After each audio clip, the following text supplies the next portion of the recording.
Everybody, thanks so much for listening to Cooligans. In the first segment, we talk about me almost getting arrested while I poop.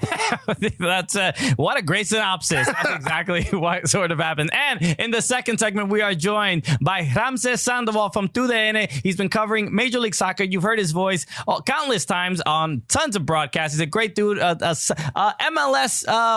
sage. Yeah, he's been around for a hot minute, so he knows it all about Mexico, about United States, that and more on this episode of the Cooligans. Hi, I'm John Strong. I'm the large bald man who stands next to Stu Holden when you watch soccer on Fox Sports. You are listening to the Cooligans. Yeah, baby!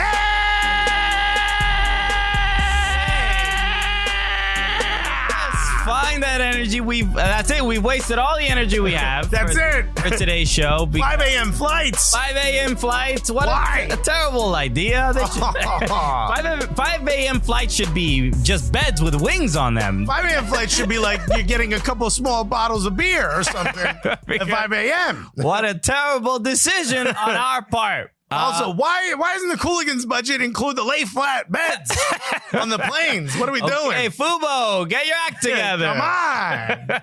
Hello, is there a sponsor that does Yo, Delta, come on board. The synergy is here, right there. Right. Hello, welcome to the show, everybody. My name is Christian Polanco. My name is Alexis Guerreros, and we're both still in Group Z. We haven't boarded yet. Our show is coming from Gate 16.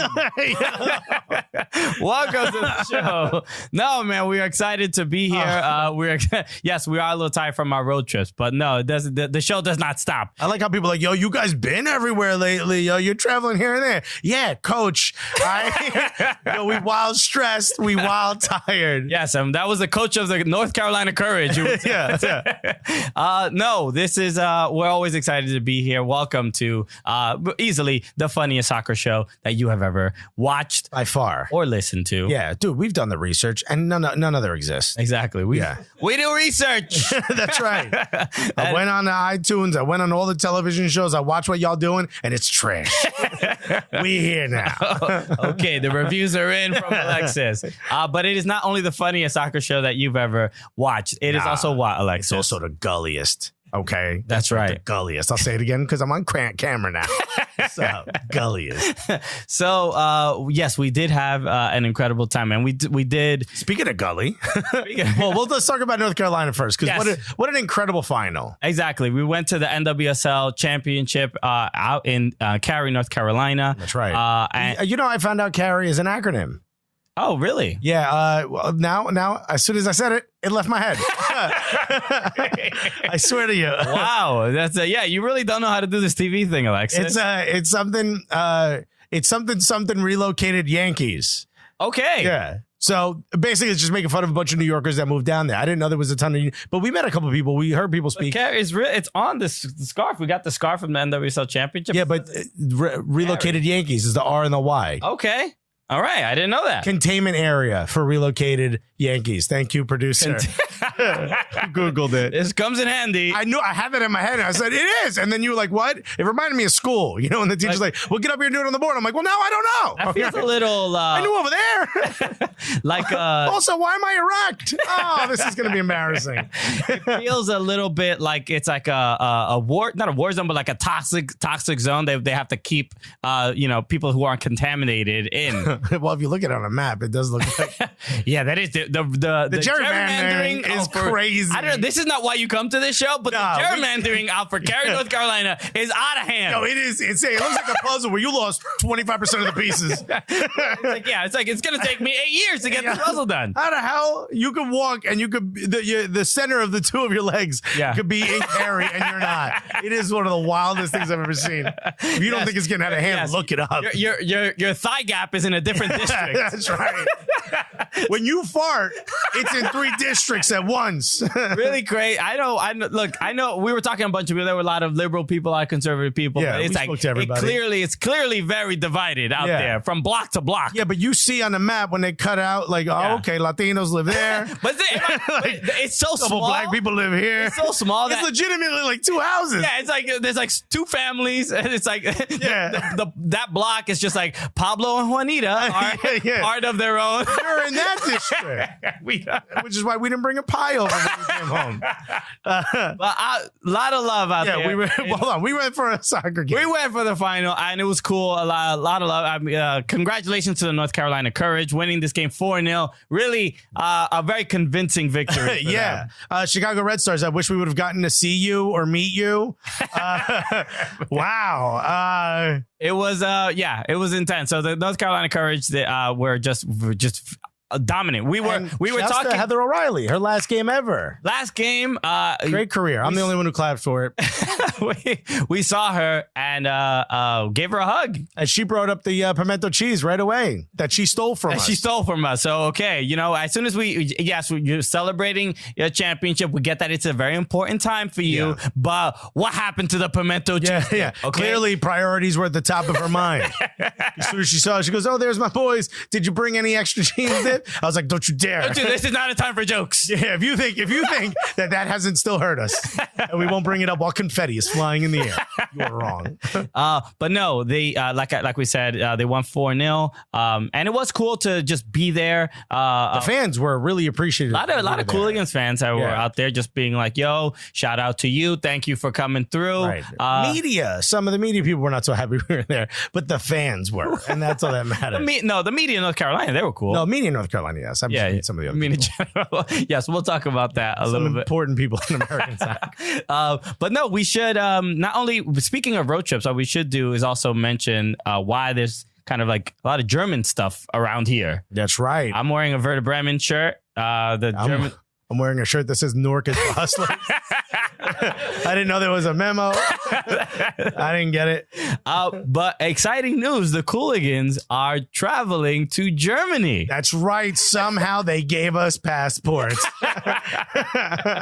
Yes. We're going to Germany, baby. We're going to Germany tomorrow. And we're going to be in Frankfurt and Dusseldorf. We got invited by Bundesliga. That's right. To go see some games, meet some, officials. That's right. And we're going to meet just the refs. We're hanging out with only refs, baby. Some executives. It is going to, Alexis is going to be wearing this sweater while talking to a Bundesliga executive. During a meeting, I'll be like, I got a question. It's me back here in the hoodie. Oh, you know? Yeah, I got to tell Alexis, you got to bring a button down, maybe. Yeah, your boy don't wear that. I'm really not. Are we supposed to bring nice clothes? You should bring at least one nice shirt. Nah. Well, I'm wearing it. What am I supposed to do? This is why I went to my communion. Yeah, you kidding me? I'm going to dunk my baby's head in the baptism wearing the Norcas for Hustlers hoodie. Gully's baby, you ever seen? He's going to dunk himself. No, but this is going to be really cool. And not only are we going, but we're also going to be with our homies out there. Total Soccer Show. Daryl Grove and Taylor Rockwell will also be joining us. Incredible. Thank you, Bundesliga. Looking out.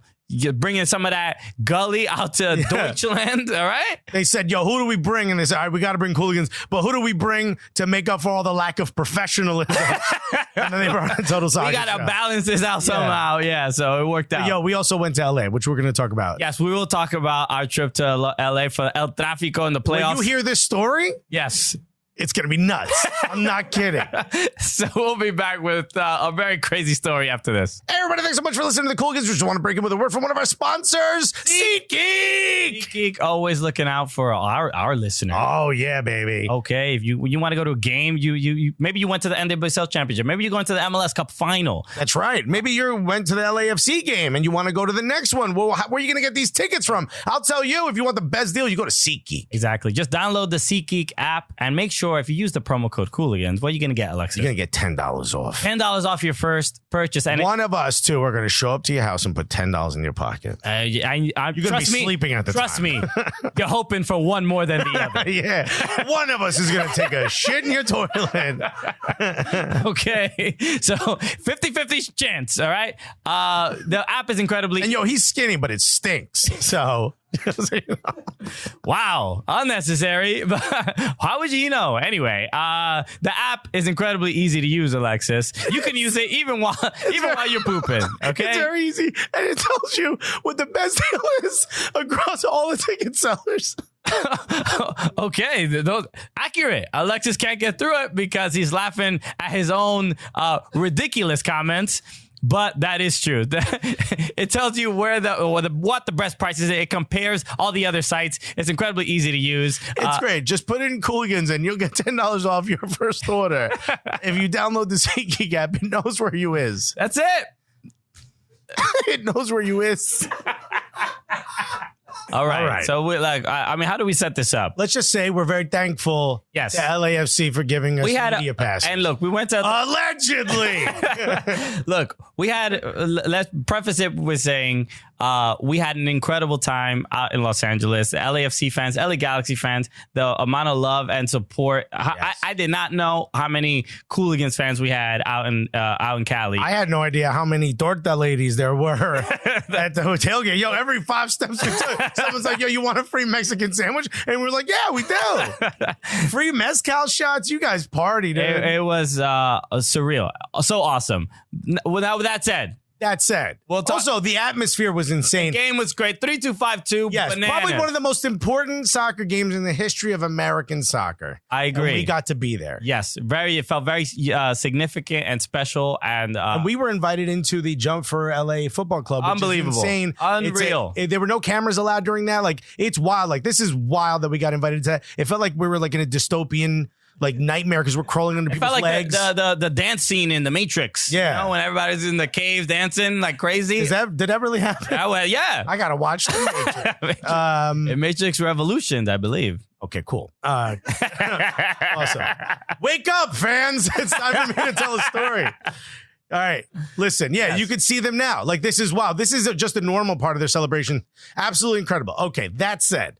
We have press passes. We do. We didn't get the lanyard. We got it stuck to our chest. It's like a sticker, right? Yeah. We got this official. There are people. There's a tent. The whole night. We go in. We go to the press box. Everything's fine. We go down to the field. Everything's fine. At some point, I have to go to the bathroom, which we know, by the way, that when I go to the bathroom, if I poop in your stadium, your team scores goals. And that's exactly what happened. It's exactly what happened. 2 goals happened while I'm pooping. Okay. We call it's the Alexis magic. Yeah, that's right. You say right? While I deuce, your team's going to score a deuce. It's going to happen. Okay. Now on the way to the bathroom, they have this VIP area, right? Which is their owners are superstars, so they got a nightclub in there, right? Yeah. Bottle service, right? At the soccer game. We cut through there to get outside, so I go back in to use the bathroom because obviously that's the nicer bathroom, right? I'm not putting my butt where you normal people do it. I'm only going to go where Magic Johnson poops. Okay. Did Will Ferrell poop here? Then I poop here. So I go in there. On the way in, security guard goes, hey, stop. I need to see your badge. Him and this lady, and they had just gotten yelled at for something. I don't know what it was. I soon find out. But they're staring at my badge. It just says the name and everything. I'm like, okay, you saw it, right? And hold on. And they keep reading. I'm like, what is this a lesson? What are we doing here, right? I got to go. And the lady's like, hold on, I have to look at your badge. I'm like, take it off my chest. I got to go to the bathroom. I'm either going to do it in there or over here. It's going to happen. Yeah. So she says to the guy, okay, could you escort him to the bathroom? I'm thinking, because it's VIP, right? That's right. We're going to very important poop. Pooping. Very important poop is about to happen. So the bathroom is so nice that it's its own little room. It's a lot. It's not a stall. It's a full room. Yeah, sure. Right? Bigger than the bathroom I have in my apartment at home. Very nice. So I lock the door. I sit down. I'm doing what I do, using my phone, yada, yada, yada, get another hemorrhoid, right? So I'm on it, and I hear, 5 minutes in there, I hear bang, bang, bang on the door, and I go, hey, someone's in here. And I hear bang, bang, bang, sir, you need to leave. I'm like, dude, find another bathroom. I'm in here. And he goes, no, it's security. I thought it was a dude trying to go to the bathroom. I was like, yo, Will Ferrell, hold it in. He's like, yo, you need to come out, sir. And I'm like, no, now's not a good time. And he goes, sir, you need to come out or I'm going to have someone open the door. Legitimately, I go, well, then you're both coming in here to help me wipe. I'm in here. I'm pooping, actively pooping. right? And he goes, sir, come out now. I go, now's not a good time. And then I hear him call for backup. Okay. So I'm like, this is the first time a poop has inspired. How bad did it smell? Yeah. You telling me no more Garcia Pyro never laid a bad one in here? Hands on the case. You know, me and Ham never ate one of the fish tacos. Come out here. So I'm thinking like, this is a lot for a poop, right? I'm like, oh, wait till I get out. The guy's banging on the door. So I wipe as fast as I can. I pull my pants up. By the way, I'm wearing a full tracksuit. Shouts to Umbra. I'm wearing a full tracksuit. I look like I'm there to pick up a VIG, okay, and go home in my Cadillac. I do not look like I'm there as a reporter. I walk out of the door, tracksuit zipped all the way up. Right. And I go, hey, is that how you treat one of the media members while they take a shit? And as I say that, I realize there's 7 security guards, 7 police officers, and 2 undercovers standing right there in front of the door. One of the security guards is a young Latino dude with curly hair. And he gives me the like, hey, easy, bro. I'm looking out for you, Papa. You need to relax. And I was like, what the hell? I'm like, what the? You're at a 10. I need you at a 2. I know. You need this is how I saw my dad go down. Okay, so I need you to bring it down, right? And now I'm like, why are there so many police officers here? Yeah. I go, all this because I'm taking a shit? And the guy's like, we think your badge is fake. Yeah. And yes. So look, and then hold on. No. Yeah. I'm yelling at this guy. I'm like, yo, I'm legitimately as close to him as I am this microphone. I am fingering his face. I go, what the fuck is wrong with you, man? I'm trying to take a shit. Even if you thought the badge was fake, let the dude take a shit. You're gonna drag me out of here with poop coming out of my ass? Is that what you're gonna do? You're gonna pay for my pants? Like I'm going off, and the guy goes, sir, you need to relax. I'm like, relax. That's what I was trying to do in there. And you're banging on the door. He's like, I think your badge is fake. I'm like, I think your badge is fake. You know? And then hold on. Then they take it off my chest and they give it to this redhead dude who we saw at the press box. Yes. And I was like, yo, my man, seed 86 and 87, Alexis of the Cooligans, which, by the way, is a television show. And guess what I'm going to be talking about this week? I dare you, take a stab. Anybody. Just a guess. Latino dude, you know? And then as they finally go, oh, I'm sorry, sir. They put the badge back on my chest. I'm like, yeah, you should be. Yeah. Right? And then as I walked past the 200 covers, I was like, I hope you get an extra time for this. And the guy goes, I'm just here. I'm waiting for the pisser. Yeah, dude, I grew up in Newark. I know an undercover when I see one. You're bad at your job, okay? You're wearing a Dodgers jersey with a lot of bulk underneath it. Dad jeans and running shoes. Buddy, undercover 101. Giveaway. Yeah. And then, so that was... And then I go back to the sideline. So at least that was... And I want to just preface this by just saying that we understand... So... No. I do not co-sign what's about to be said. I'm just saying that at the very least, LAFC, we're not mad at LAFC specifically. It's I'm mad at your rent-a-cops that you hired. And so after that happened, Alexis comes back to me and we're basically at the 3252. He's telling me this story. I tell him the story. And let me just tell you something. Christian's eyes was like, Alexis does it again. It's not my fault.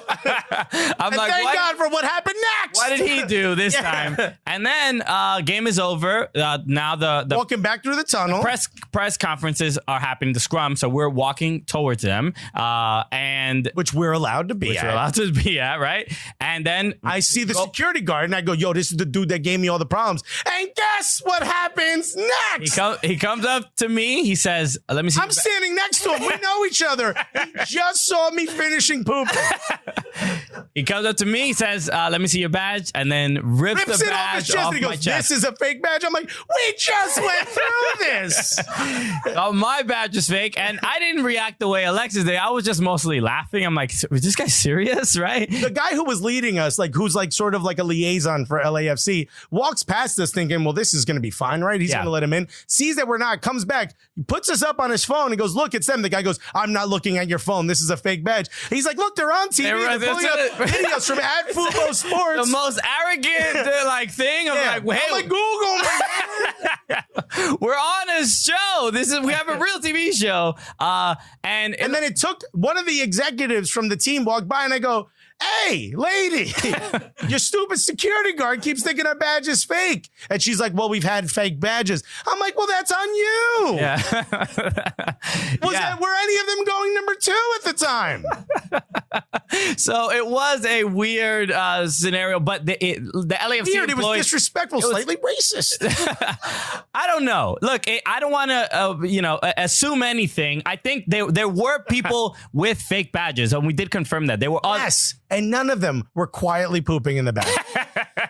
Not one of them. So look, it's unfortunate, and look, I didn't even want to. Unfortunate. Why are you forgiving this? Because I don't want to get the dude. I don't want to get the dude fired. I was almost dragged by police officers out of a stall.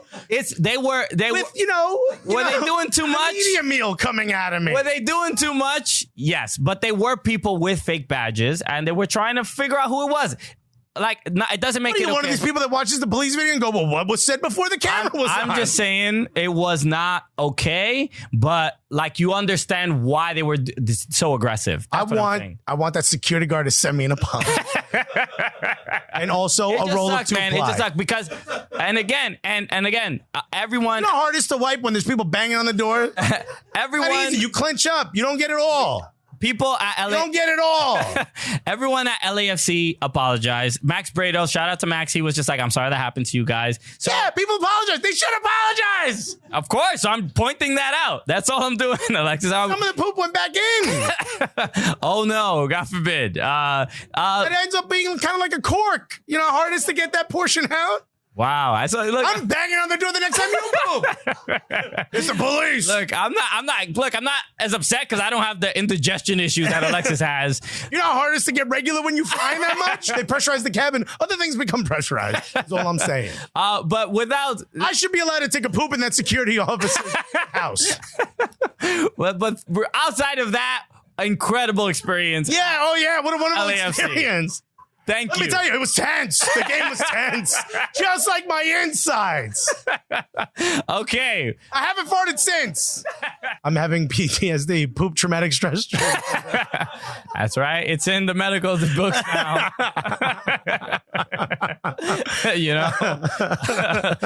Just when he has like those weird flashes. And oh, God. Every time I fart, I just see scenes of war.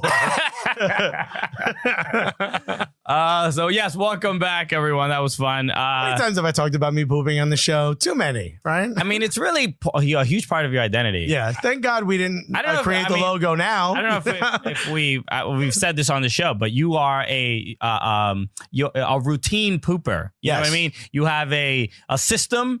Also, people probably don't know. I've talked about this. I get completely naked when I poop. So... True story. Sometimes I even take the socks off. It's not in public. In public, I keep shoes on. Even though you've talked about it, it's not easier to hear. Yeah. Honestly, it's not easy to say. A lot. Anyway. It's a true story. So when that guy banged on the door, very vulnerable. I was very vulnerable. Okay. Well, we got gifts. Yeah. Right. So let's open some of them. Thank you again for the support and the kindness. This is all for Alexis's. There's a poop traumatic a fund that we're starting. Yeah. a bowel movement fund. Okay, there's 2 jerseys. This is from I know Footy Mob. Is. Yes. I know what this is. Oh, this is unreal. Look at this kid. Whoa. This is Atlanta Footy Mob is the supporters group for Atlanta United. And they made just one of the flyest kits you will ever see. Buddy. Look at this. Mine is so much bigger than yours. It is wild how wide the shoulders are on this camera. Look at we shouldn't hold them up together ever again. This is amazing. This is fly. Shouts to Footy Mob. This is a supporters group, guys. Yeah, this is not a team. This is just a supporters group that is very much involved. Low key, the map of Atlanta in the background. Is that what that is? Yeah, dude. You could see the gerrymandering on this one as well. All those southern states. They get wild with it. That is cool. Thank you so much, Footy Mob. Incredible. Yeah, we've hung out with them. Even that when we did our first show in Atlanta, Footy Mob was out there in full force. That was really cool. Footy Mob has supported us since day one. They're the best. Okay, we got another box. That's right, baby. And this is, again, my favorite part of the show is opening stuff. So feel free to send us stuff. Ooh, we got 2 little bags. Okay. Oh, we each get to open something. And they say Pele Soccer on them. Oh, okay. Didn't they open up? They opened up a store in Times Square called Pele Soccer. All right. I was not aware. Now I know. What an odd material for a bag. Okay, look at this. Oh, all right. Hold on. An Arsenal jersey. Whoa. Your boy. Slow down. An Everton kit. Yo, your boy. It says Cooligans. It says Cooligans on the back. Yo. So when people ask me, how come you don't have that new kit? I do. I do now. Wow. Yo, and here's a shirt of Pele making out with Muhammad Ali. Oh, really? Wow.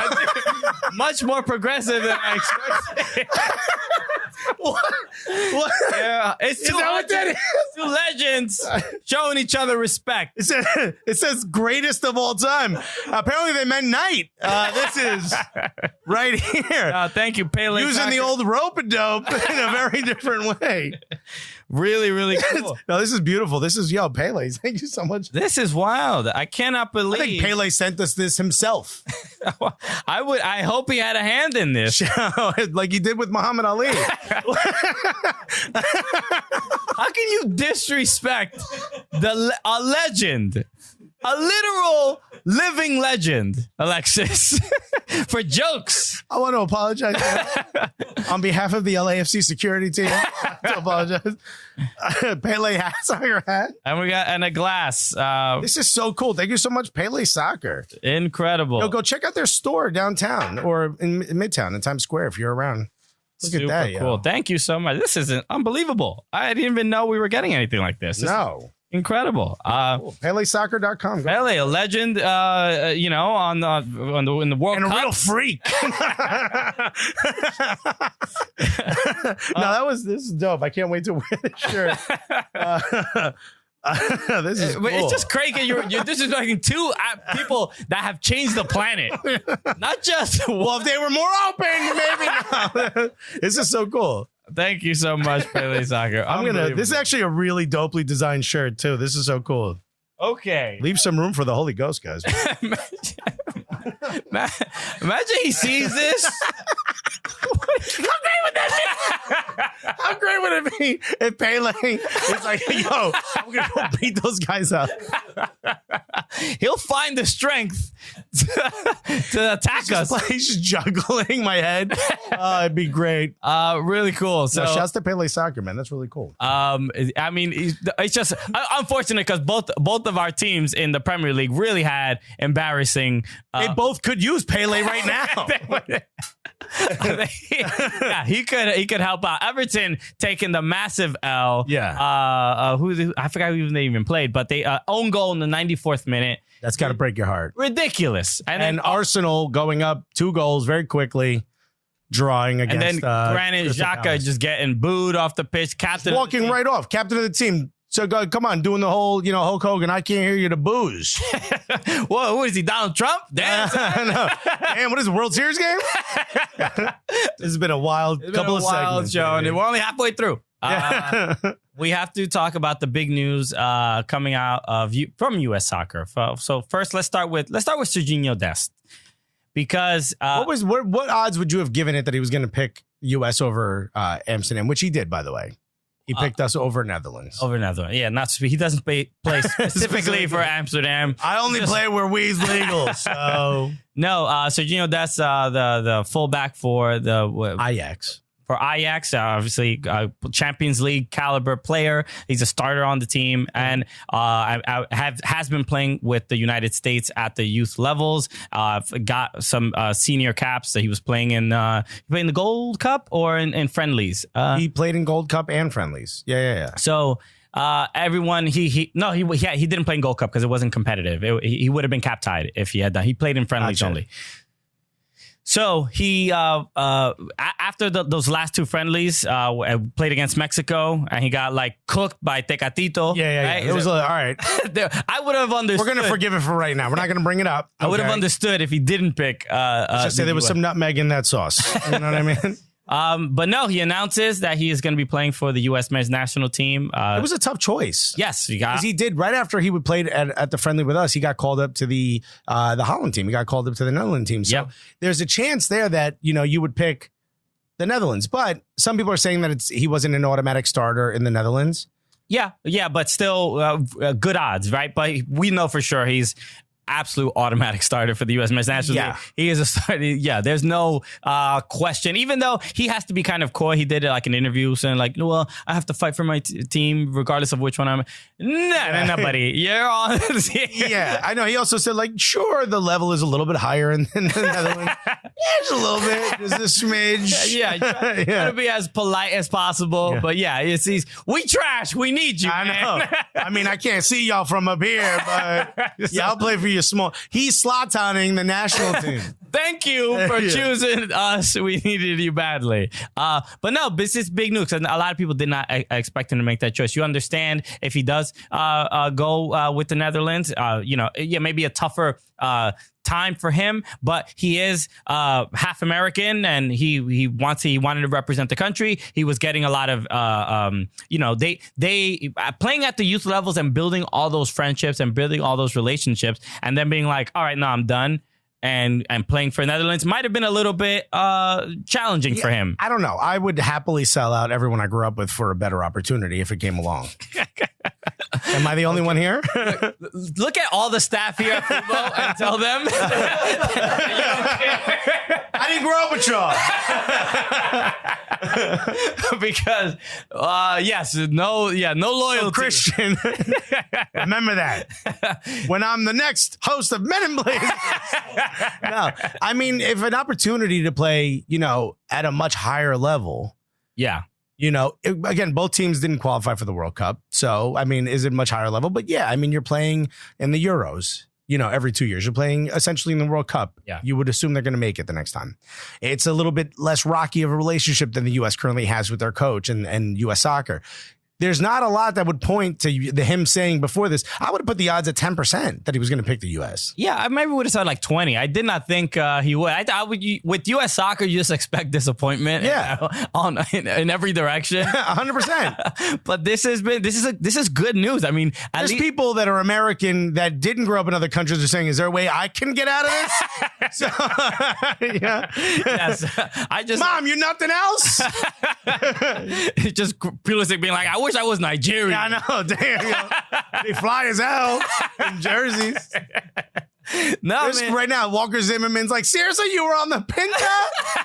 Dad, you were on La Santa Maria? Come on. I think this is a good sign for the future of the men's national team, and hopefully it brings in just, again, that a little confidence in the team. Losing to Canada was wildly disappointing, so I hopefully this sets him off on a good path, knowing that he wanted to play with them. Yeah. Did you see the letter that Berhalter dropped? I did. Dropped like it's an album.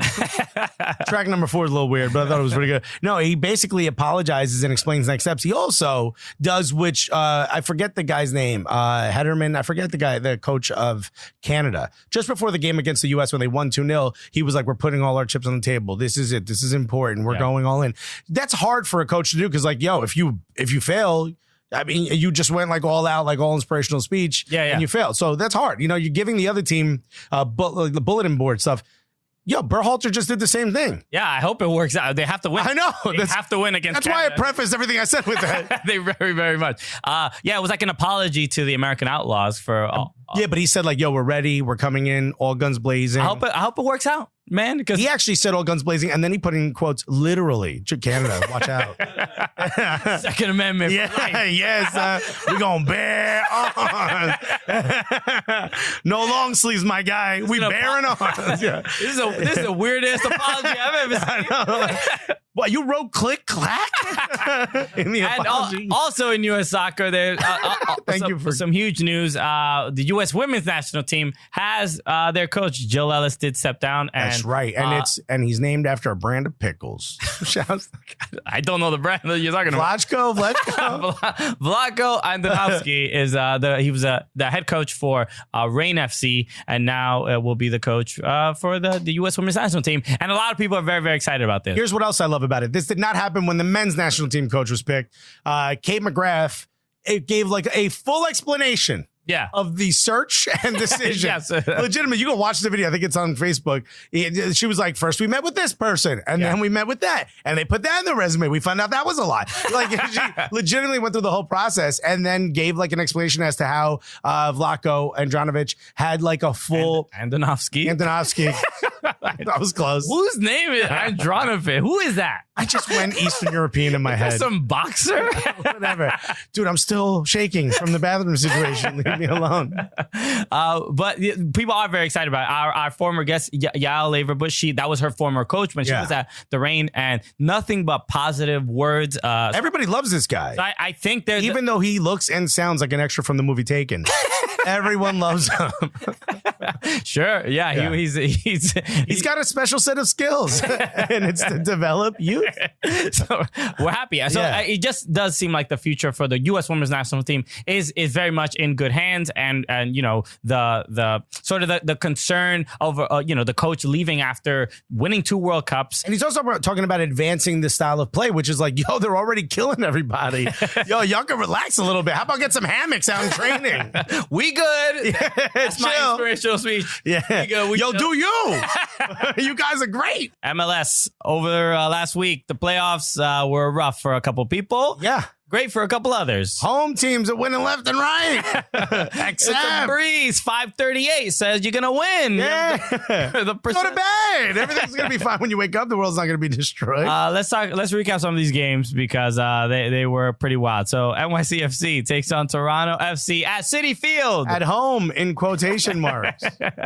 Toronto wins this game. The only road team to win in this second round. Yep. And they looked amazing, and NYCFC did not by a lot. If you didn't see this game, just the 2 goals. Look at the look on your face, dude. Yes, that is me watching the game. That was me when I saw the cops. Right there. I was not. I had put the caption internally screaming because I was. Yeah. It was a difficult time. I've seen this face all the time. This is only surprising for you guys because you put it on camera. Sometimes I'm talking and he's just making that face. Yeah, and shout out to Sebastian Ramirez who took that photo. Yeah, he also took the photos of us for the Urban Pitch article. That's right. There was an article that we were in. I don't know if we could pull it. Well, who knows if we can pull that up, but whatever. Let's talk about the games because NYCFC, they... Okay. Oh, look at that. Yes, we did. Go. An article for Urban Pitch, which you should check out, which is great. Which, by the way, we were taking that shot in Bay Ridge. No, in Sunset Park. Sunset Park. Sorry, where you grew up. Yes. And there's like some older dude who knew you. Standing by there, he's like, "Oh yeah, Christian, what are you doing?" And then he saw the camera. And he's like, "Hey, Hollywood, hey, Papa, that is very Hollywood, true. Yeah, man. Okay." And then he just stared at us while we did the photo shoot. Yeah, it was great. Well, he has a drinking problem. Yeah. He's like, "I'm waiting for the car, but you're doing well." Is this real or am I wrong? That was cool, but no. NYCFC at Citi Field, and really the goals that NYCFC gave up were all mistakes. All mistakes, right? The back pass, the back header from Maxime Chanot. He's a great dude, and he plays so well. He's great overall. Great play, great season too. Tough game. Arguably, should have been on the list of like Defender of the Year. 100%. Very, very good. He did get some votes. Like, yes. Yeah, he's like had a significantly great defensive year. Made terrible playoffs. Terrible decision. Trying to head the ball back to Sean Johnson. But who's there? Alejandro Pozuelo. Yeah. Right? Yeah. He's out there just like a hawk. He was just like, "Hey, why's the ball at my foot?" Okay. Great pass. Yeah, thank you for the back header, buddy. And then he puts away the goal. And then really the end of the game in the 88th minute. Matarita. Ronald Matarrita with a terrible choice for a challenge. Brings against, that lead foot back. Richie Larea. Yeah. And it's just, I was like 12 feet away from it. I'm like, everybody was just like, what?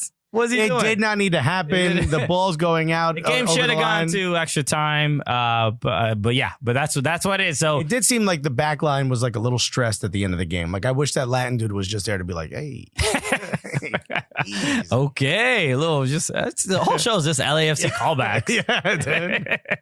Yeah, but no, unfortunate. So next year, guys, for NYCFC fans, Dome Torrent is rumored to be leaving. Yeah, that's it. After the press, it seems like there was it didn't feel like just like a regular press conference for NYCFC. It felt like they played Boys to Men End of the Road during the whole thing. So it felt like people were getting stuff off their chest. Yeah. And Dome was just focusing on how long it took of the team to get a bear into not a bear behind him in a cage. I've been asking for this since week 1. But apparently, why do you need a bear, dude? He said, according to Glenn Crooks, there was an article. It said that a bear was the 9th choice for striker that they wanted to get, and then it took NYCFC 50 days to get him signed, which is kind of like a long time. Kind of nearly crazy. 2 months. Yeah. So who knows if that could have been sort of sorted out sooner, what the team chemistry could have looked like. But they were in first place in the Eastern Conference, so you can't really say. Do you think A Bear wants to hear he's the 9th? I know he does not, but I'm sure he's very happy. Wait, where was he playing? And imagine that's like your wedding speech. She was my 9th choice. He was playing. It took her 2 months to say yes. He was playing like in Romania or something. I'm sure he's much happier playing in New York. So I don't think it's that much of an insult. The other game, Seattle Sounders against RSL. Seattle won this game, I think, pretty convincingly, even though the first half didn't have any goals. It seems like RSL incredibly dominant when they play in Rio Tinto, but when they're away, as soon as they go away, it's just they are a shell of themselves. It's kind of odd, also a rough game for Nick Raimondo for that to be the last game of his career. Yeah, really rough. But shouts to Nick Raimondo for a great career. Exactly. Cheers to you, man. We never clap for you. You hate the troops. Well, we did see him at All-Star hanging out. That was cool. So we got to meet him briefly. Cheers to Nick Raimondo. All right. He's not as tall as you think, by the way. He's not as tall on TV either. I don't know why. Also, hey, we did get to meet some of our fans when we were in North Carolina. I just want to say, it turns out I didn't realize this. We have a really good listenership inside the armed forces. That's right, Jim. I don't know if he wanted us to say. Did he want us to say? Who cares? Okay. He's great. He's a fan. He tweets at us all the time. Jim's the best. But hey, listen, if there's anyone else listening that used to be or currently is, a member of the armed forces, shouts to you. Thank you for doing what I would never do. I still got shin splints. What was it? Was Trump's bone spurs? Yeah, bone spurs. I got nothing but bone spurs, though. No, I mean, obviously you won't be accepted with all your poop traumatic stress. Yeah, that's true. We can't take a broken man. Yo, shit's serious. And then also Atlanta United defeated the Philadelphia Union 2-0. Yeah, but they lost Michael Parkhurst as well. That was the previous game? Yes. I don't know. So hold on a second. What day is it?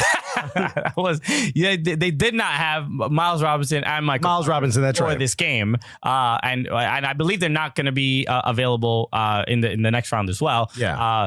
But again, Toronto versus Atlanta is going to be a fun match, though. I agree. Yes. What do you think is going to be the final? It's LA versus Seattle tonight, or if you're watching this, it's tonight. Yeah. Which we're gonna do on the next show. And then we're gonna or what's the other one? Atlanta versus Toronto. Words. They're hard to say sometimes. Who do you think is gonna make it to the final? I'm guessing Atlanta, LAFC. I want it to be LAFC versus Atlanta because I think that's the better matchup. Mm-hmm. But something tells me that because LAFC played LA Galaxy with all the emotions attached to it and all of that, plus everything that happened with the pooping, right? I'm sure that's gotten into their psyche. There's an effect, yes. You know what I mean? There's a ripple effect. Because of that, I honestly think that maybe there's a chance that they look past Seattle or they're not prepared fully for Seattle with such a short turnaround and that it's Seattle versus Atlanta and you and I are going to Seattle. It's a possibility. I think LAFC is going to do it, and we have to go back and meet the security guard again. Well, get ready, because I'm taking an even bigger one this time. And we've already been approved for credentials for MLS Cup, so LAFC can't even deny us this That's time. right. I still think I get a hoodie with the printout of the credential acceptance email on the front. And that's what I wear to LAFC, to Banc of California. Yeah. No, I think it's going to be LAFC Atlanta. And it's a strong matchup, but the Sounders are very much capable of winning this game. So let's say it is LAFC Atlanta. Who would you pick in that scenario? So it would be LAFC will be hosting this game. I think it's too difficult to beat them at home. It's too difficult to beat them at home. I think Atlanta could do it, though. But even though they can, the fact that we were at El Tráfico and sort of experience, like I was telling a lot of people, like the 3-2-5-2 is definitely another member of the team, right? It's a significant reason as to why they win. Exactly. Sure. You feel it, right? Yeah. The intensity is very much there. And I think that's going to be, it's a little bit too sort of intimidating, right? Yeah. So I know one guy from Jersey would tell you to get lost if you said that. So you think Atlanta, maybe? I think Atlanta has a really good chance winning at the Banc of California Stadium, but it would be like 51%-49 where I feel like. Well, I think if it's Seattle, Atlanta, I think Seattle also can pull that off. Seattle wins. I think that's a more even matchup, and I think Seattle could definitely take that. Game. I love this part because it's 4 teams left, but anyone can take it except Toronto. Nobody believes in you, Toronto. Nobody believes in you. We got your scarf there. We're showing some love. Yeah, but get out of here. Get lost. Have any faith. But best of luck. Yes, LAFC and Seattle are playing tonight, and then tomorrow night are the game between Atlanta and Toronto. So best of luck to both teams. We're excited to see who the MLS Cup will be playing, what teams are going to be involved, but we're excited about it. Everybody, thanks so much for listening to the Cooligans. We want to break in with one of our words from one of our sponsors, Chivas Regal. Chivas Regal, and you need to go to House of United, the event that's happening Saturday, November 2nd at Freight Studio at 7 a.m. This is happening in San Antonio. At 7 a.m. Central Time. They're going to celebrate the launch of the Chivas Regal 13-year-old expression in partnership with Manchester United Football Club. Okay, so this special blend pays homage to Sir Alex Ferguson and his 13th Premier League title wins under his management. That's pretty dope. The free House of United event will bring Manchester United Football Club's Old Trafford Stadium from Manchester to San Antonio with free complimentary special Chivas cocktails, soccer-inspired activities, and an appearance by former Manchester United goalie who? Gary Bailey. Whoa. The homie. That's right. So, gang. you won't want to miss this event. This event is 21 and over, and please enjoy Chivas responsibly. So, Chivas 13-year-old is Chivas Regal, 13-year-old blended Scotch whiskey. Okay, 40% alcohol by volume. That's 80% proof. Imported by Chivas Press. Delicious. It's amazing. Go to that event if you live anywhere near San Antonio. We are excited to be joined by our next guest, who is very much involved not only in Liga MX, but also in been around MLS a long time. Absolutely, has a real connection, real history with the league, and has been a part of its growth without a doubt. So please introduce our guest, Alexis. Well, guys, you know him, you love him. He's one of the hosts of TUDN. He's all over the place, bilingual broadcaster. So you know we had to bring him on a Cooligans. Okay. Put your hands together, unless you drive for the one, the only Ramses Sandoval. Let's go. Hello.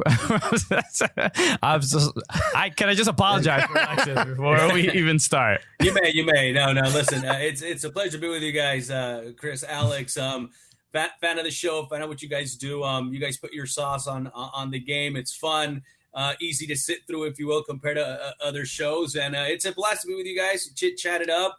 MLS, Liga MX, whatever you guys want to chat about. Obviously, with the MLS Cup upon us, and with what's been an unbelievable season of Major League Soccer with El Tráfico.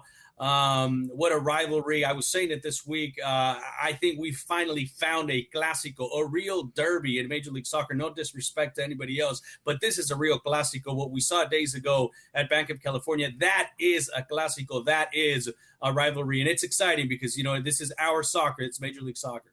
Yeah, that's right. I'm shocked that you're not as amazed and intoxicated by Columbus Crew versus Cincinnati FC. You know what? On this show, please, let's disrespect other derbies. Don't worry about it. Yeah, no. If anyone is going to do it, it's us, baby. So my first question to you, because especially when I started focusing on MLS and watching MLS a lot more, you were about 2 weeks ago. 2 weeks ago, 2 or 3. Yes. the history that NYCFC has is incredible. They've been around so long. But no, you are one of those just voices that I was associated with the league, right? And how was sort of your introduction to MLS and you starting to cover the league, and what did that sort of mean to you to cover this league, especially probably coming from Liga MX and trying to speak to a different audience? Well, listen, I grew up in Southern California. And I grew up from Mexican parents. My parents are from Guadalajara. I was born here, obviously, in the United States, in Cali, in LA. And growing up, it was that classic identity crisis. You know, you had the great U.S. teams with Donovan and company, but then you had Mexico that you grew up with, and you just did, especially at the beginning of the 2000s, because that's what your parents watched. That's what the Sunday League was about. You used to play against teams that had the Chivas uniform, the America uniform. And let's face it, in 2000, Major League Soccer was very, very young, and not a lot of people believed in it.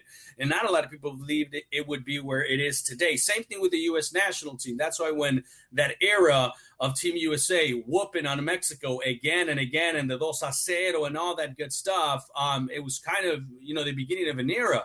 And, for me, being caught in the middle, it was fun to mess with my friends, my buddies that are till today very pro Mexico, because that's what they grew up on. They're born in the United States, but it's that classic dynamic that is you only really live with these two national teams. If you're born in Brazil, you're going to go for Brazil, born in Argentina, France, etc. But with the situation with football, soccer, the U.S. and Mexico, it's different till this day. For me, it has developed through the years. Ever since I started covering MLS and the U.S. national team, started to call the U.S. national team games now, but I covered them for 5-6 years, on every trip, on every World Cup qualifier, and you build relationships and you see the guys and you deal with them. And you kind of just start realizing that there's a real connection there as well for me. So if I was spoken about an identity crisis, which a lot of us, I think, have now in my 30s, I think I caught that era of the 2000s and the 2005, 2010. And now again, Mexico's on top. But listen, I grew up in Cali. I started doing the Chivas USA games in 2010 on the radio. It was kind of a crazy story, the way I got my voice out, if you will. I went out on Twitter. I went out on social media. I carried discs around all over downtown LA, handed them out at every network. Like you're selling mixtapes. Yeah. Exactly. I was doing basically what Eminem was doing in Detroit. Yeah. No, but listen, I try to get out there as best I could. And, I got an opportunity. I started on the radio. I transitioned very quickly into TV, started doing games in Spanish. And, not to bore you guys, little by little, all of a sudden, Univision Deportes TUDN caught one of the matches that I started doing, which was Liga MX in English. And one of the first networks to do it was El Rey Network, actually under that umbrella of Univision, of what is Univision and now TUDN, and Robert Rodriguez at the helm of that. Yeah. And it was bizarre. Famous director. I had a meeting with him. In Santa Monica. I sat down with him and he said, "Listen, can you do soccer in English?" I said, "Absolutely." He said, "I don't want you to scream. It's in the back of the net." And he scores.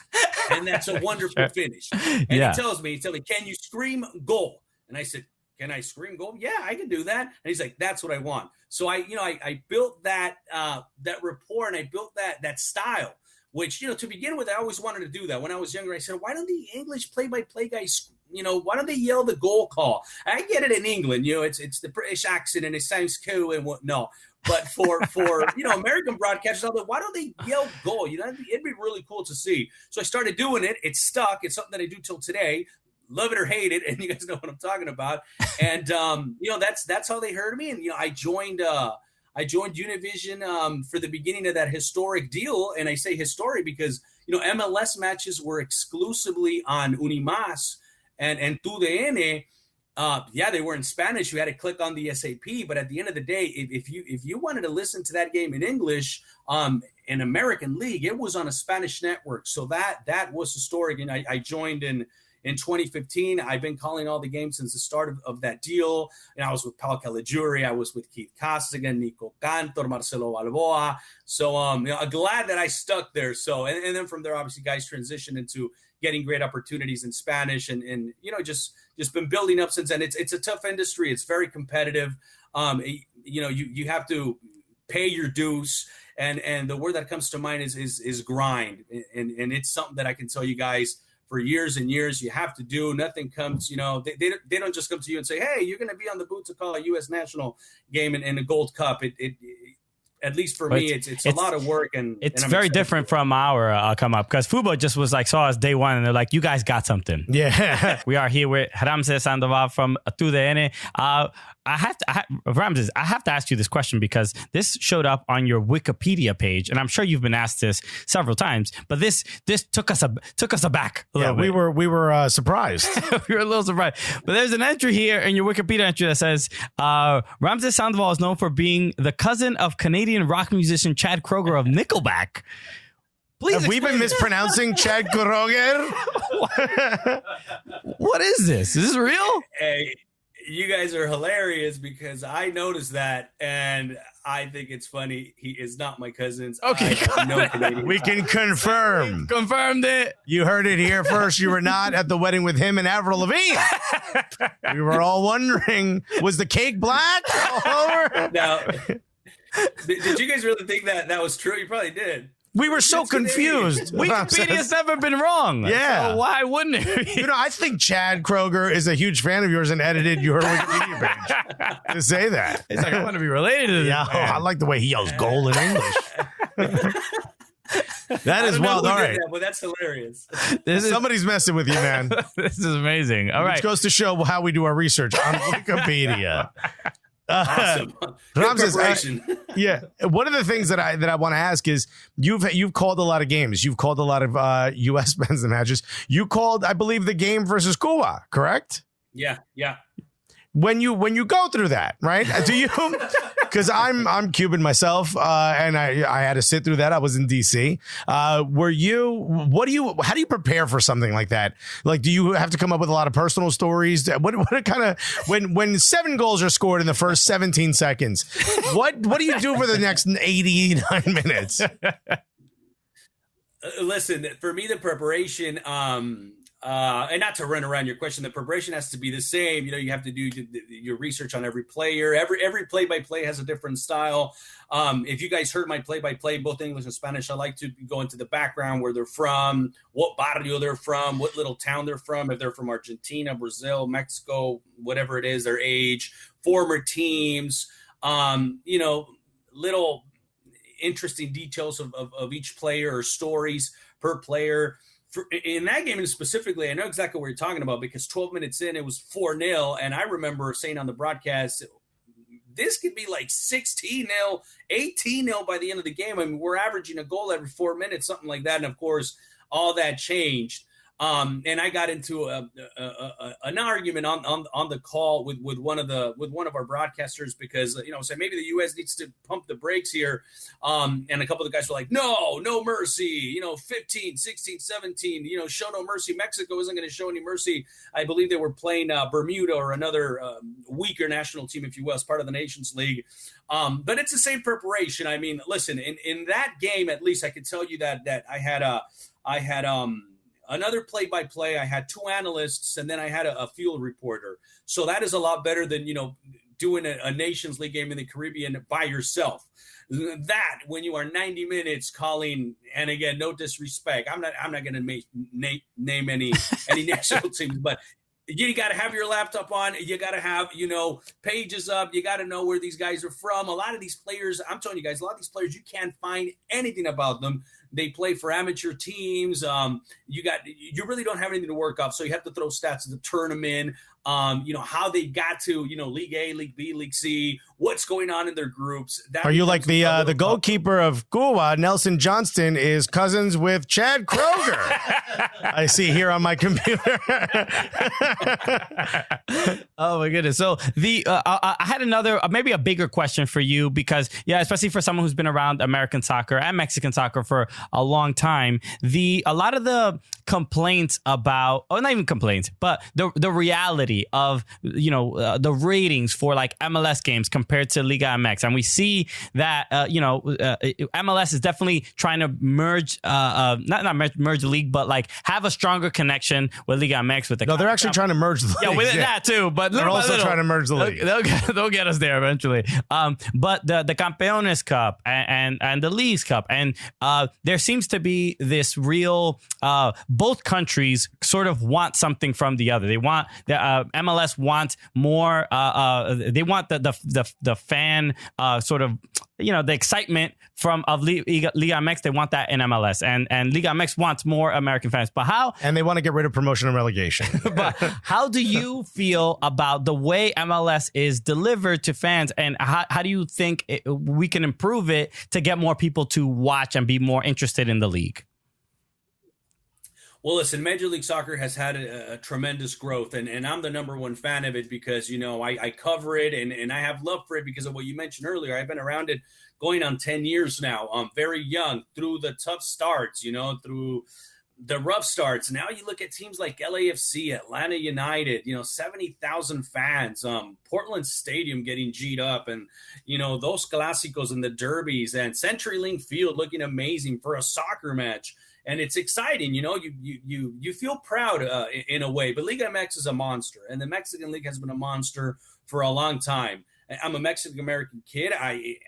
It's not about defending the Mexican League, but I get into a lot of healthy arguments, if you will, with fans and analysts when they like to say, Liverpool and Tottenham and Arsenal, Chelsea on a Sunday. Listen, and this has been proven, and you guys have looked at ratings. On any given day, Gallos Blancos of Querétaro against Xolos of Tijuana on a Saturday night is going to beat the ratings of a Tottenham, of a La Liga, unless it's Barcelona Real, of any attractive match from Europe. And that is the bottom line because of the population in the United States that wants to see their Mexican soccer. And it's not just Chivas, and it's just not America that are monsters, Cruz Azul as well, that, you get 900,000 viewers on a Cruz Azul Puebla, or like, a Xolos against Morelia. Forget about a Chivas America, Cruz Azul Pumas, Monterrey Tigres, now two major teams that people want to see. So MLS is doing the correct thing. They're bringing very important players into the league. It's becoming more attractive. Atlanta United is a sexy team. LAFC is a sexy team. Seattle is a sexy team. The Galaxy and Zlatan and everything they bring is sexy for Major League Soccer. And that's what they need to do. We need more press conferences like Zlatan Ibrahimovic. We need more reactions like Bob Bradley. Compared to the NFL, to the NBA, to baseball, to those storylines. We get them all the time in Liga MX. 8-9 managers have been fired in a short tournament for Liga MX. You know what I mean? It's bizarre, but that's what builds stories. The controversy, not only in the pitch, but off of it as well, with VAR being introduced as well. But at the end of the day, when you're trying to tie both leagues in, and I hear a lot of colleagues and a lot of people thrash Leagues Cup and thrash the Campeones Cup, listen, it sells. And when you look at a stadium in Houston or wherever it is, or in LA, packed, is because it sells. And we live in an era of social media and money. Money is money, and the leagues are doing that. And listen, maybe this time around it wasn't the best, preparation. I wanted to see the Galaxy stacked in those matches. And we Escaloto did not play any of his important players. And just like that, they got through Xolos in that first game. But maybe for years to come, the commissioner or perhaps there could be something made of, let's make a deal. You got to play at least 70% of your A team in these type of games. And we know that Leagues Cup's going to go to 8 teams, and then it's going to go to 16 teams. I mean, it's going to be a 32-team elimination tournament in a couple of years. And I'll tell you what, it's going to be fun. You get Atlanta Tigres, Monterrey against LAFC, Seattle, Cruz Azul. Those are the matches I want to see. But with both teams playing their best players. Exactly. Escalota was like, I'm going to save my best players to give up 5 goals in the playoffs. I think that was his mentality. Okay, so in the last segment, you did mention the Bob Bradley little incident with Sebastian Salazar. And I'm curious. Get lost. I'm curious, what did you think about that? And how would you handle it? I've seen you do interviews. Everybody's usually very, very polite to you. But it seems kind of ridiculous from Bob Bradley, right? It seems like he went a little too far. Listen, it is a tough one because Sebi's a colleague and Bob Bradley's in the industry. So the way I'll answer this is, for me in a post interview, I probably would have asked something else because of what I just saw. You just beat a team you hadn't beaten in a couple of years. You beat them in your stadium, which had an electric atmosphere. Carlos Vela busted a Rabona at one point. You were having a party. You were absolutely electric offensively, and you thrashed your rival in the game that mattered. I understand both points. I respect Sebi a whole lot for going after that question, and we've seen him do this before. He's one of the best doing them.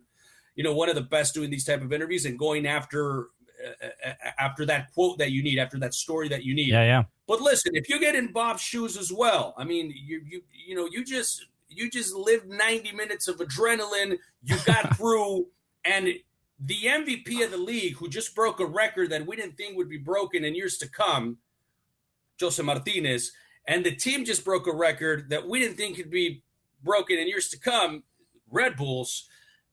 And then he scores a brace in that game, and he busts a Rabona, and he is locked in against Zlatan Ibrahimovic. I see both points, so I'm going to keep it in there because I don't want to get into any. I'll keep it in the gray area, guys. No, that's all good. Yeah, I mean, I like that. I like those kinds of questions, but I also thought there was a chance where Bob could have been like, yeah, they say he couldn't do it in big games. I mean, look, he did it here. But I do like to your point, Ramses, the whole get lost. That's a clip that makes it on every major sports network across the country, possibly the world. So we need more of that. I want a coach to punch Sebi in the face. You know what I mean? No, really? Let's get some clips. Assault charges. I agree with you. And I actually spoke about this last night. We're doing Contacto Deportivo with the colleagues down at TUDN. I was telling me Bob could have certainly answered that question differently. I said exactly what you said. Yeah, they've said that in the past, but I don't think that happened today. But also, you take into consideration Bob Bradley's character. We all know Bob. He's from Jersey. We know his he's a maniac. and we know how he's going to handle that question. If you ask that to Tata Martino, which I did last year a couple of times when there was some players, I won't mention any names, that didn't react, he's going to be different about it. I mean, listen, I'll tell you a story. And you may have seen this. Last year covering the championship in Atlanta, I went after Tata, and of course, everybody wanted to know, Tata, when are you joining the Mexican national team? It's a secret, but when are you going to join them? What's going on? And he grabbed me in the cheek. And he said, luego te digo. I mean, that's how he answered. You know what I mean? And I remember on camera, he's like, hey, good try, buddy, type of thing. Everybody is different. Every coach is going to react different. That was surprising from Tata Martino. But, maybe if you ask a coach that's a little bit more, a different style, different characteristic, he may answer that very differently. That could have been a bad answer for me, too. Like, hey, Ramses, come on. I just won a title here with Atlanta United. Respect Atlanta, blah, blah, blah. So that was a reach by my partner, but it's just an example to let you guys know that every manager is going to react differently. I love it because I didn't know Tata was the Godfather. It's just top it. Hey. Someone from a Barra Brava is going to come kill you. Don't you dare disrespect me like that after an Atlanta match. I have a question because you have this sort of knack where you are able to sort of go into like the Mexican sort of mindset and understand the fan base really well. And also you really understand MLS, and there's not many people that I think find that same balance. So when something like Campeones Cup happens and Atlanta beats Club America, if I'm not mistaken. How is that? I know how we perceived it here. We were jumping up and down. We were going nuts. How is that perceived in like amongst the Liga MX fan base and the front offices? Well, listen, they don't like it. There's a big rivalry here, even though people want to talk these tournament downs and these game downs and the rivalry down, if you will. I'll give you an example. These games that were going on, and not only these games, at the national team level, you go into the offices of TUDN, you got the editors, the producers, you got the talent, and obviously you got a lot of strong ties to Mexican football talent. And then you got some people that, they have the American side of it, like myself, like Marcelo Balboa, like Ivan Casanseo, who you guys may see here and again covering the U.S. as well, like Nico Cantor sometimes. And we were having a blast. And of course, you got that big TV right in front where, you watch the big games and you're celebrating these goals from Atlanta United or Major League Soccer sides over Mexican clubs. Same thing happened when Toronto got to the championship and the CONCACAF Champions League. They ended up losing against Chivas of Guadalajara. So I think they see the beginning of a rivalry that is brewing up sooner than they thought. Again, 2000, 2005, I don't know that Cruz Azul, America, Chivas are losing any of these games against the teams back then, even a very strong Galaxy team or a championship Houston Dynamo team in that era or whatever it may be, or those Revolution teams that lost again and again in MLS Cups. But today, I mean, I can make the argument for LAFC, Seattle, Atlanta. I mean, these are strong teams. Yeah, they may have to be a little bit better tactically. You may have to plug in some players defensively. But listen, some big-time names have chosen MLS to Liga MX. There was a time where La Volpe wanted Diego Valeri for America, and Diego Valeri told me, no, I was comfortable in Portland. Almiron was an option at one point. Joseph Martinez, Carlos Vela, who's playing in MLS. So I tell people again and again, when you have superstar players in their prime choosing Major League Soccer over Liga MX, it's a matter of time. Yeah, you still have very stacked squads like Monterrey, Tigres. I mean, $96 million budget teams, the most expensive teams, if you will. You look at Monterrey's bench and you're like, what? You look at Tigres bench and you look at Valencia, the number one at striker position for Ecuador, or Celarayan, who, they could sell for $9-10 million. They've rejected $10-11 million bids in Argentina, and he's on the bench for Tuca Ferretti. And then you say, oh, well, I don't know that MLS teams have that. Those players are always going to start. Those players are always going to be in the starting lineup. They're DPs or whatnot. But listen, it's something that Liga MX is concerned about. But I think it makes competition better. And again, with no disrespect to anybody, in the area of CONCACAF, it's competition that has never existed. Anybody who says the CONCACAF Champions League hasn't gotten more exciting ever since MLS have stepped their game up would be lying, because you don't get the same competition from other clubs in other areas. It really is MLS, the only league who at one, and maybe a team from Costa Rica or from Honduras, they get a good thing going. Maybe they can get into the Final Four or whatnot. But to me, it's Liga MX, and then after that, Major League Soccer. And for a long time, the Mexican Premiership has absolutely owned the CONCACAF club level. It's only a matter of time, guys. Yeah, it's happening, baby. We'll be right back after this.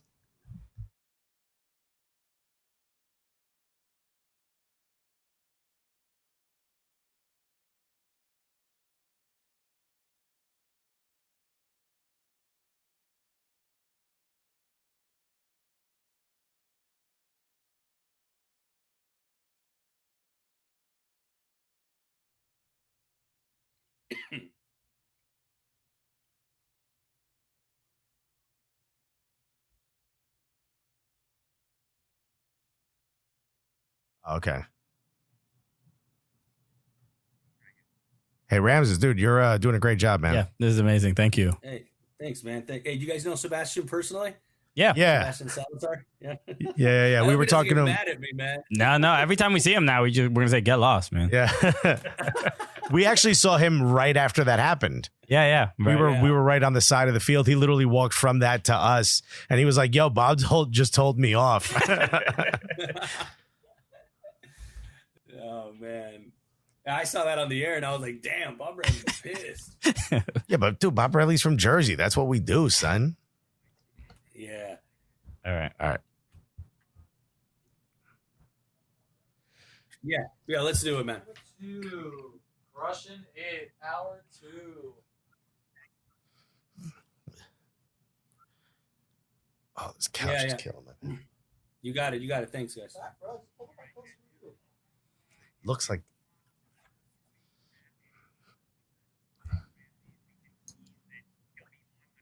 Readjust. Cool.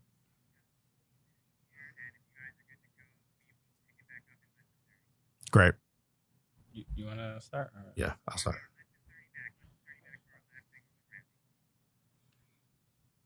You have a question? I do. Okay. But you have one? No. Don't have one.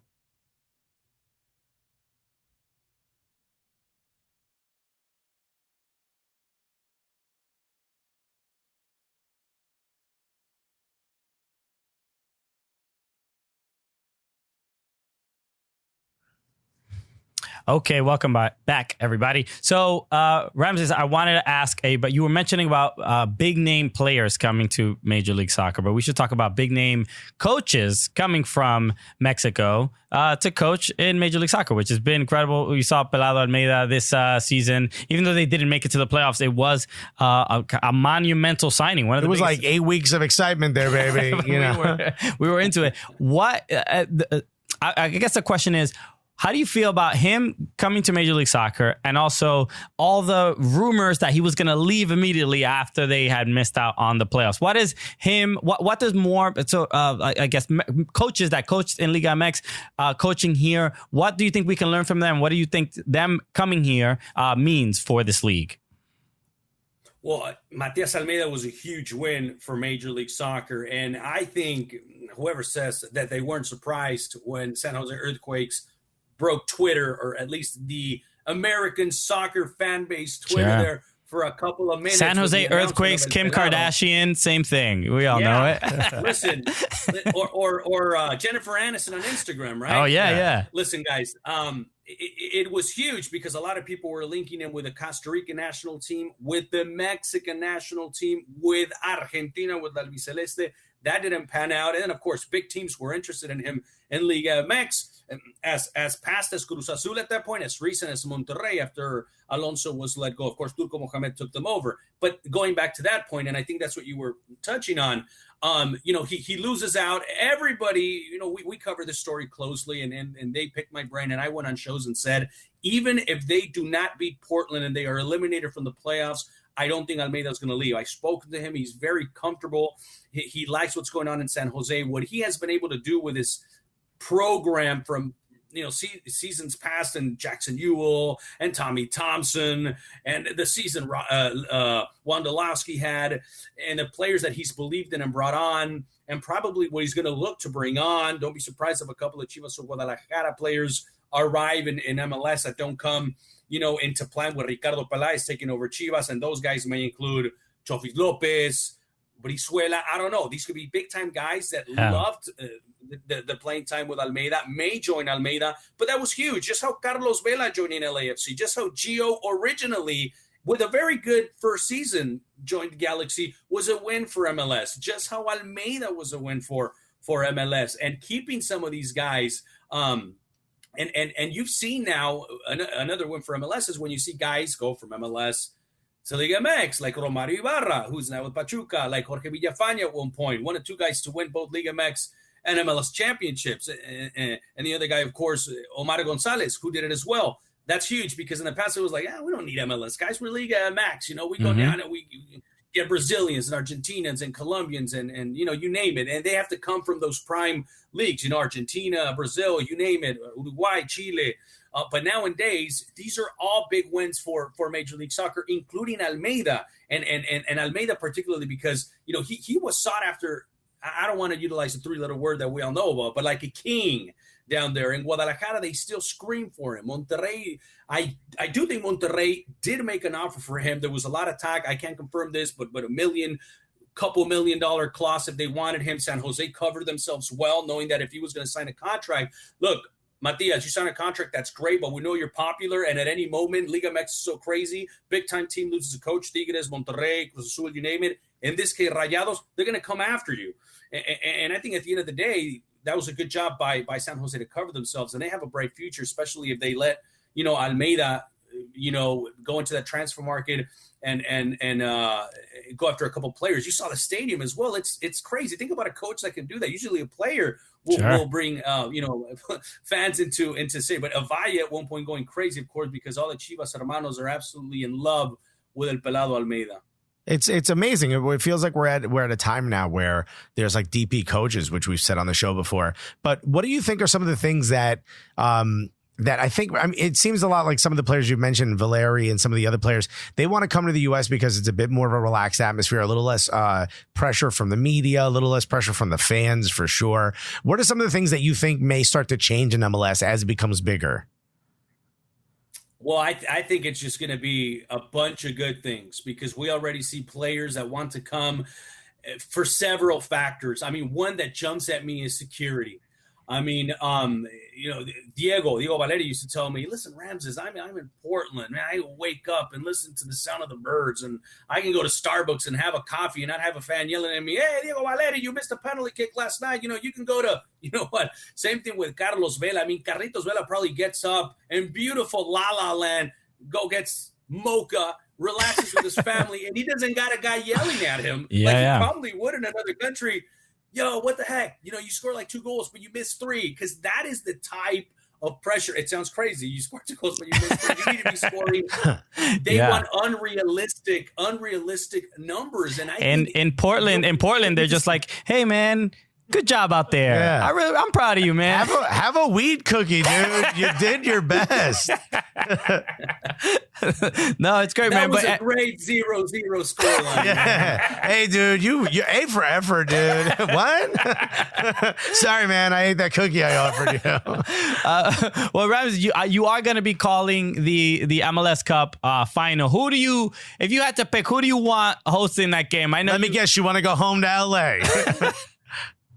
You're absolutely right. I do want to go home to LA. I love being in LA. I think that would be an electric atmosphere if LAFC hosts it. But I think Seattle is a very dangerous game. Everybody's giving LAFC that final already, and I think Seattle can win tonight and knock out LAFC, and we would see a Seattle-Atlanta MLS Cup.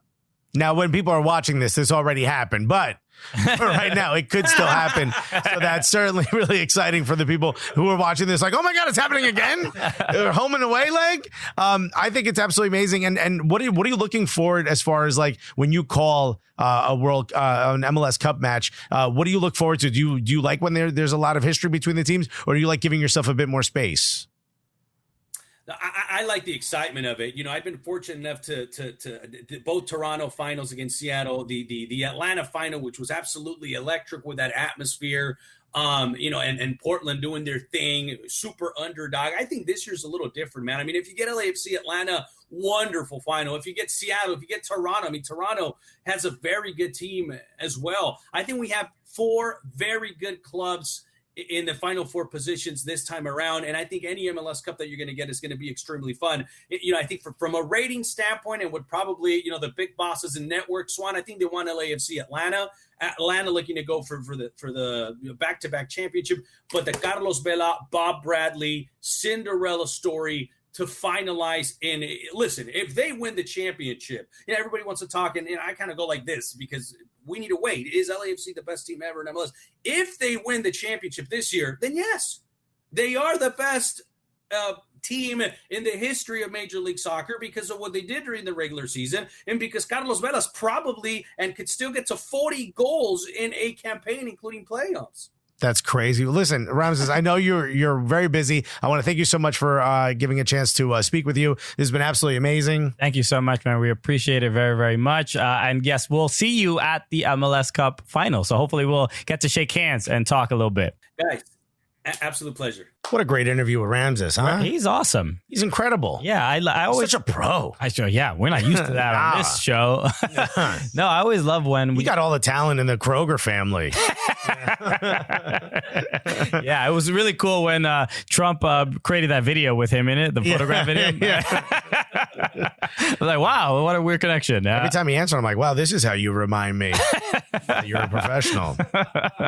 What a weird detail about anyone we've ever interviewed. Also, he's like, no, it's not true. Why would you put that in there? Who put it on? Now we're on a question. That's the person we need to have on the show. Is who edited that? Who is this hero ruining people's Wikipedia pages? Also got him, right? They brought it up in an interview. But of all people to get, Ramses Sandoval apparently is a target, which is hilarious. Yeah, dude. Wait till we get him next. No, but thank you again for joining us. And I was saying, I always love talking to this. I honestly feel there's few people in this country that are like these gold mines for MLS and American soccer, like wisdom. Yeah, that also go back so far, right? Yeah. He's one of them, man. They've been around the block. It's the Major League Soccer block. We know about you, Rams. No, so I wanted to talk about another subject that was recently in the news, especially about the U.S. Women's National Team. Oh boy, it came up during the introduction of the new coach, but at which Carlos Cordero had to field the question from a couple of the reporters, but there's been, and he was like, "Women play the game." It's like he didn't know what what press conference he was at.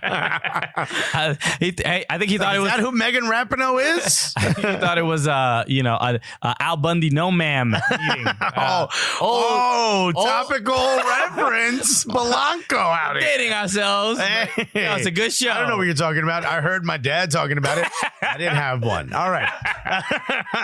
That's how you know I'm lying. No, but so there's been new updates regarding our friend Meg Linehan tweeted this out. Yes, the homie, the Meg Linehan. There's been legal updates regarding how the U.S. Soccer Federation is trying to handle this. Right. And a couple of the points that came up were that they're bringing. Well, I mean, clearly they saw how bad the whole lobby thing turned out for them. Sure. So they were like, well, we don't want that bad press. Go to Plan Z. Yeah. Next one, take over the world. Oh, that one's not going to work. All right, we'll go to the next plan. No, but a couple of things that stood out. And if you're not following Meg Linehan it's Meg Linehan on Twitter, make sure you follow her for all these updates, because it is becoming like this weird soap opera. Because some of the points that they're trying to use as to why the U.S. women are paid well or paid well enough is that they're asking for information on sponsorships. Exactly. It's like, hey, yo, you're making money some other places. Oh, but how much? Maybe we don't pay you enough, but what do they pay you? Okay, Luna Bar seems to be taking care of everything. Yeah. I saw a lot of secret ads. Right? Y'all got a lot of. You're all over my TV. I don't know what you. Also, I want to smell your armpits. Are you using it? Maybe it's a weird thing. I don't know. I'm just saying. Okay, I know. This is all legal. This is for the legalese. Okay? This is Exhibit A. Get over here and let me smell your armpits. We're gonna be filming it. It's so crazy because we were just at the NWSL final and Carlos Cordero was right in front of us. He walked past us. We walked right past us. One day he's gonna stop and be like, "Yo, what you saying?" Y'all the guys who've been saying I want to smell people's armpits, and I'll be like, "It was Christian." Oh my goodness! Yes, it's there's more and more to people who don't pay attention to the details of this stuff. Like it all seems like, oh, the women are just asking for money and whatever. And he said without the document also says without U.S. Soccer's agreement to pay the salaries of its marquee players, U.S. Soccer doubts the ability of the NWSL to pay them equivalent, if any, salaries, or indeed survive as a league at all. U.S. Soccer has been pleased to provide this support. However, as part of its mission to grow the sport of soccer, which is very much like hey, if it wasn't for us, you wouldn't even have a league. So it would be kind of bad if we walked away now, wouldn't it? Yeah. It's a little bit of a power move from U.S. Soccer. But some people are also suggesting that maybe if U.S. Soccer was not involved in this way, where they were subsidizing the pay for some of the players, that maybe NWSL can thrive on its own and figure out a way to survive. I think that will happen. But I think in the meantime, if you don't want these American players to go to Europe or to go to other, Latin America, other places where women's league are starting to pay a little more. Sure. The English league, we saw the NWSL is still the best league in the world for women. Yes, but they don't always. Other leagues are willing to pay their superstars a bit more sometimes. Sure. Like the documentary we saw about, I believe it was a Swedish team. Yes. Yeah. So Rosenborg kicking and screaming. Yeah, kicking and screaming. So it's sort of a necessary thing, I think, especially if you want to have the drawing power of the women's national team players in the NWSL. I do believe that agreement still needs to be put in place. That said, It's like this, none of whether sponsorships or not takes nothing away from how much you pay them. Just if they, if there's it's not even, to me, it's just like, how are we at this point? Yeah. Because it just feels like, really, you don't got it.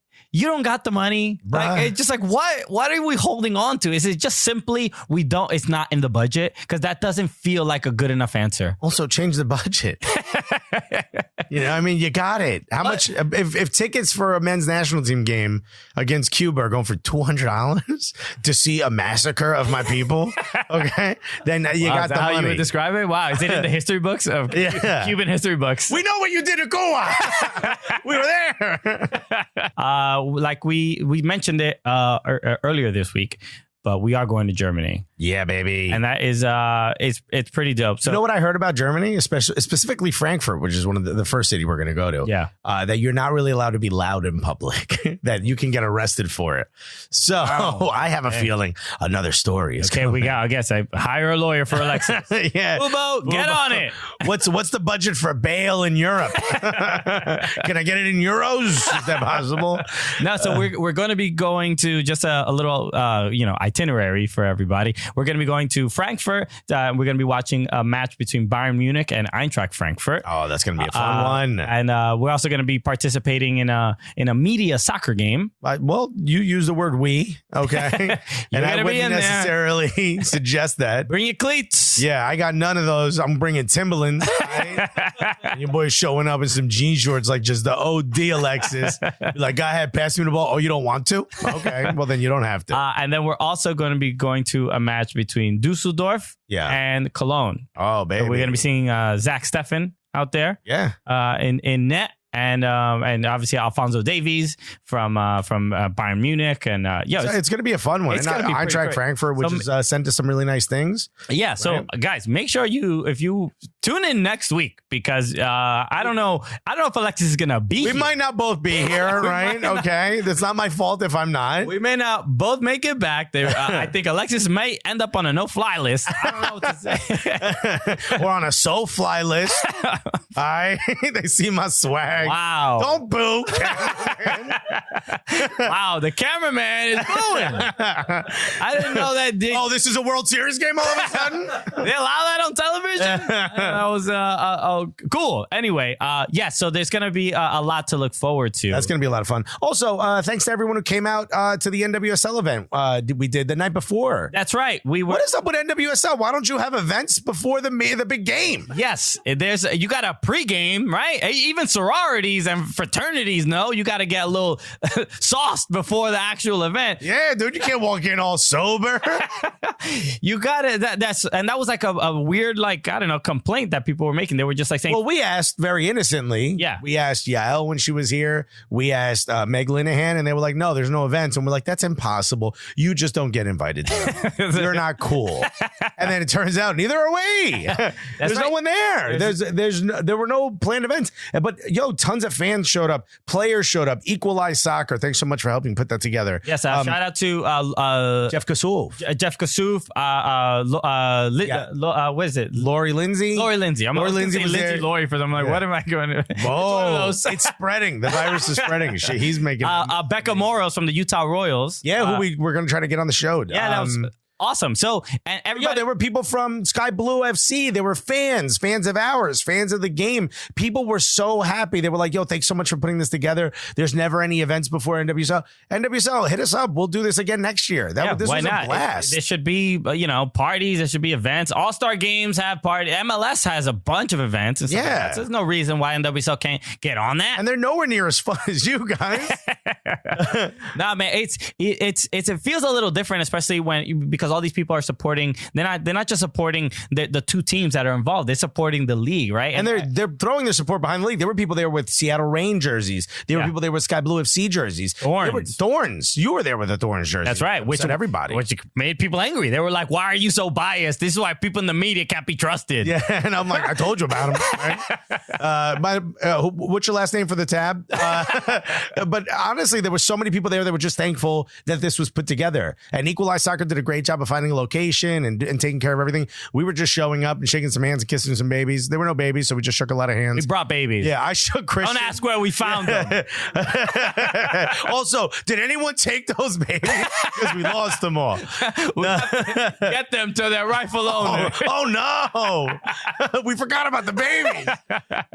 So, again, as we try to say nice, this is what we do. No, but hopefully this is the beginning of something that becomes consistent. You know, as far as like planning big events, because there were NWSL the final sold out. A lot of people there, and I'm sure they probably would have wanted to do something really, really cool. Let's do something even bigger next year. Let's go. Call us.